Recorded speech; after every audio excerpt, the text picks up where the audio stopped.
আল্লাহ রাসূল সাল্লাল্লাহু আলাইহি সাল্লাম একটা ভরা মজলিসে বললেন, এখন এক সাহাবী এসে এখানে বসবে, এই সাহাবীটা জান্নাতি। সব সাহাবারা অবাক, না জানি তিনি কার কথা বললেন।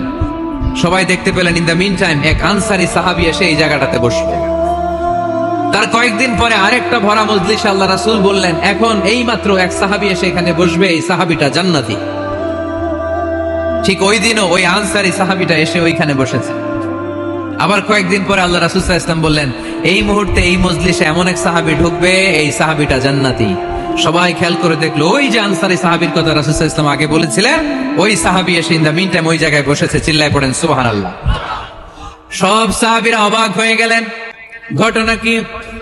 কি এমন গোপন আমল করে এই সাহাবী, যে গোপন আমলের কারণে তিনটা ভরা মজলিসে বিশ্বনবী এই সাহাবীকে বললেন জান্নাতি। সাইয়েদনা আব্দুল্লাহ ইবনে আমর ইবনুল আস গোপন তথ্য বের করার জন্য এই সাহাবীর বাড়িতে চলে যেয়ে সাহাবীকে সালাম দিয়ে বললেন, ও আনসারী সাহাবী, আমার বাবার সাথে আমার ঝগড়া হয়েছে, আমি 3 দিনের জন্য তোমার বাড়িতে মেহমান হতে চাই। কয়দিনের জন্য? 3 দিন। ওই আনসারী সাহাবী বলল, আহলান ওয়া সাহলান, খুশ আমদেদ, আপনি আমার মেহমান হবেন, এটা তোমার সৌভাগ্য, আসেন থাকেন, এই ঘরে আমি থাকি, এই ঘরটা ফাঁকা, আপনি এখানে থাকেন। এবার আব্দুল্লাহ ইবনে আমর ইবনুল আস খেয়াল করলেন কোন গোপন আমল করে কিনা, কোন নেক আমল আছে কিনা এই সাহাবীর, যে কারণে 3 বার বিশ্বনবী এই সাহাবীরে জান্নাতি বলেছে। 3 দিন টানা 3 দিন লক্ষ্য করার পরে সাইয়েদনা আব্দুল্লাহ ইবনে আমর ইবনুল আস এই সাহাবীর মধ্যে তেমন বিশেষ কোন নেক আমল, গোপন আমল আর দেখতে পায় নাই। 3 দিন যখন শেষ, যাওয়ার পথে বলে, ভাই আসলে আমার আব্বার সাথে আমার তেমন কোনো ঝগড়া টগড়া হয় নাই, ঝগড়া টগড়া কিছু না, আমি বিশেষ একটা কারণে এসেছি। 3 বার বিশ্বনবী তোমাকে জান্নাতি বলে ঘোষণা করেছে, আমি দেখার জন্য এসেছি যে তুমি কি আমল করো, কিন্তু আমি তো বিশেষ কোনো আমল দেখলাম না। নামাজের সময় নামাজ পড়ো, তাহাজ্জুদের সময় তাহাজ্জুদ পড়ো, কোরআন তেলাওয়াতের সময় কোরআন তেলাওয়াত করো, আমি যা ইবাদত করি তাই তো করো, বরং আমার চেয়ে আরো কম করো। কি এমন তোমার আমল যে আমলের কারণে বিশ্বনবী তোমারে জান্নাতি বলেছে?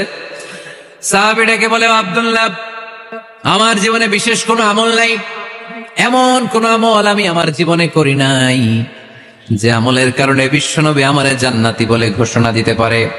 তবে হ্যাঁ, এমন একটি আমল আছে, প্রতি রাতে ওই আমলটা করে আমি বিছানায় ঘুমাতে যাই। প্রতি রাতে এশার নামাজের পরে আমি যখন আমার বিছানায় ঘুমাতে যাই, আমি আমার অন্তরে কারো ব্যাপারে কোনো ঘৃণা, কোনো ক্ষোভ আমার অন্তরে পুষে রাখি না। সুবহানাল্লাহ পড়ে। কোনো ক্ষোভ, কোনো ঘৃণা, কোনো হিংসা, কারো ব্যাপারে অহংকার, জেলাসি, এগুলো অন্তরে নিয়ে আমি ঘুমাই না। আমি যখন ঘুমাতে যাই, আমি সবাইরে ক্ষমা করে দিয়ে, মাফ করে দিয়ে ঘুমাতে চলে যাই। হয়তো এই আমলটা আল্লাহ তাআলার কাছে অত্যন্ত প্রিয় হতে পারে, এই কারণেই হয়তো বিশ্বনবী আমাকে জান্নাতি বলে ঘোষণা করেছে। চিল্লায় পড়তে হবে আল্লাহু আকবার।